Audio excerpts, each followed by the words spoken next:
नमस्कार, आदाब। माझा महाराष्ट्र न्यूज़ लाइव में आप सभी का स्वागत है। 2 दिन पहले अवैध सौकारी के कारण समीर योतीकर ने सुसाइड नोट लिखकर अपने घर में आत्महत्या की थी।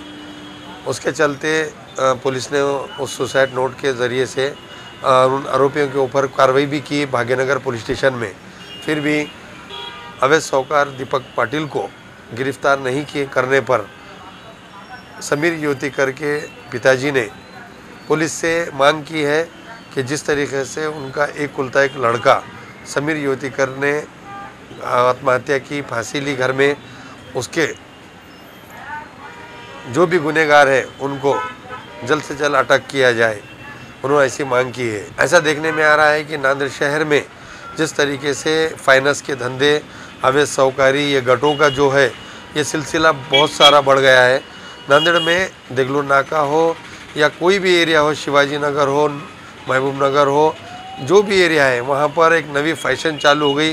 ब्यासखोरों ने अपने पैरा फैला दिए हैं और कई जगहों पे ऐसा भी देखने में आया है कि उसमें लेडीज़ भी है उनके साथ, कहीं लेडीज़ों को मारा जा रहा है, ऐसा भी सुनने में आ रहा है। और जिस तरीके से ये फाइनेंस के चलते कई लोगों ने आत्महत्या की है और कई फाइनेंस वालों ने पैसे नहीं देने पर उस व्यक्ति को कहीं ले जाकर मारा है। उसके भी एक घटना हुई थी। एक ऑटो वाले ने ब्याज से पैसे लिया था और वो नहीं देने पर उसके आदमियों ने उसका कत्ल किया और कई लोगों ने फांसी ली। आज भी नांदेड़ शहर में ज़ोर शोर से ब्याज का धंधा चल रहा है और ये ब्याजखोरों की वजह से कई लोगों ने आत्महत्या की है।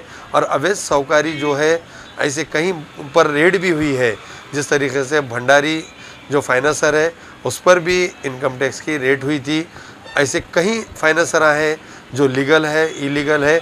इनकी वजह से नांदेड़ शहर में एक दहशत का माहौल बन गया है। कई लोग उसमें हवाला लेते हैं किसी को पैसे दिलाने के वास्ते। वो 20,000 रुपये अगर से लेते हैं तो उसके लाखों रुपए बनाए दिए जाते हैं। उसके बाद नहीं देने पर उसे मानसिक त्रास दिया जाता है, उसे घर पर चक्रे मारे जाते हैं, उसको उठाकर ले जाकर ऑफिस में मारे जाता है। ऐसे भी कहीं पर देखने में आ रहा है और पूरी नांदेड़ शहर में ऐसी चर्चा है कि ब्याजखोरों की जो मनमानी है ये बढ़ गई है। और नांदेड़ के एसपी साहब ने भी इन ब्याजखोरों पर नज़र रखी हुई है, अवैध सौकारों पर कार्रवाई भी की है। और अभी भी कोई अगर से ब्याजखोर आपको सताता है, ब्याज के पैसे डबल टिबल मांगता है, तो नांदेड़ के एसपी श्री कृष्ण कोकाटे ने आप सभी से अपील की है कि उनके पास आकर उनके खिलाफ तकरार दी जाए, ना कि कोई आत्महत्या करे। ऐसी अपील भी की है। और नांदेड़ शहर के ये ब्याजखोरों पर भी पुलिस जल्दी ही इन पर बहुत बड़ी कार्रवाई होने वाली है। नांदेड़ से मैं शेख आया, माझा महाराष्ट्र। एक व्यक्ति है समीर सुधाकर योतकर, उसका उम्र 42 साल का है, अम्बेनगर में रहने वाला। 22 तारीख को उन्होंने खुदकुशी की है। उन्होंने एक सुसाइड नोट में नमूद किया है कि उनको किसी फाइनेंसर से उन्होंने पैसा लिया था और वो उनके तकलीफ़ से और उनके धमकियों से डरकर या उनके फॉलोअप को लेकर जो परेशान थे उसको लेकर वो सुसाइड कर रहे हैं। और उसी वजह से हमने जो लोग उनको तकलीफ़ दे रहे थे उन पर गुना दाखिल किया है और उन पे अटक करने की कार्रवाई शुरू है। सर, अभी तक कितने आरोपी अटक करने की प्रोसेस शुरू है, हम आपको बताएं। सर, धारा क्या लगाई? इसमें 306 है जो आत्महत्या प्रवृत्त करना, बद में बेकायदेशीर तरीके से पैसे वसूलने की तौर तरीके की जो अमल बजानी करते हैं उसमें 385 मतलब खंडी के टाइप पैसे वसूल करना, ज़ोर ज़बरदस्ती पैसे वसूल करना और अवैध साहूकारी चलाना, ये कलम लगाया गया। सर, सुसाइड नोट में सभी योतीकर ने ऐसा भी लिखा है, नहीं, हम पुलिस और प्रशासन हम जो भी इसमें दोषी है उन पर कार्रवाई 100% करेंगे। और हम जनता से भी अपील करते हैं कि जो भी कोई बेकायदेशीर इसी प्रकार से दाब दड़पशाही करता है, चाहे वो कायदेशीर साहूकार हो या बेकायदेशीर साहूकार हो, जिसको भी वसूली अगर कायदेशीर प्रक्रिया से बैंक से भी लिया हो तो उसको लीगल प्रोसेस के थ्रू करना चाहिए, ना कि जाकर परेशान करना, उसको धमकी देना, उसको शारीरिक ईजा करना। अगर ऐसा कुछ होता है तो हम उन पर कार्रवाई करेंगे। और इस प्रकार से कोई भी अगर आपके पास आता है कुछ है तो कंप्लेंट करें, ना कि अपने आप को कोई ईजा पहुंचाए। हम प्रशासन हमेशा जो सही है वो आपको राह दिखाएगा। मेरा एक ही बच्चा है समीर सुधाकर योतीकर।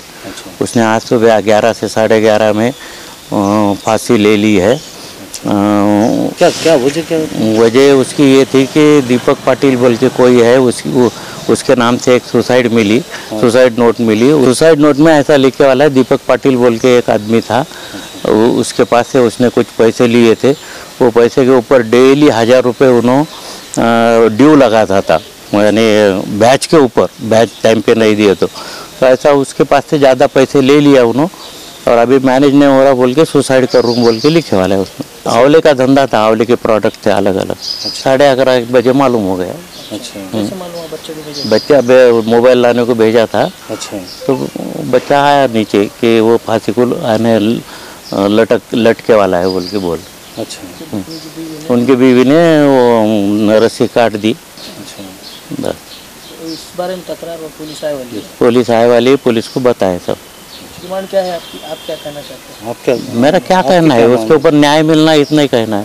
ताज्या बातम्या पाहण्यासाठी माझा महाराष्ट्र लाईव्ह या आमच्या न्यूज चॅनलला सबस्क्राईब करा। व्हिडिओ आवडल्यास व्हिडिओला लाईक आणि शेअरही करा।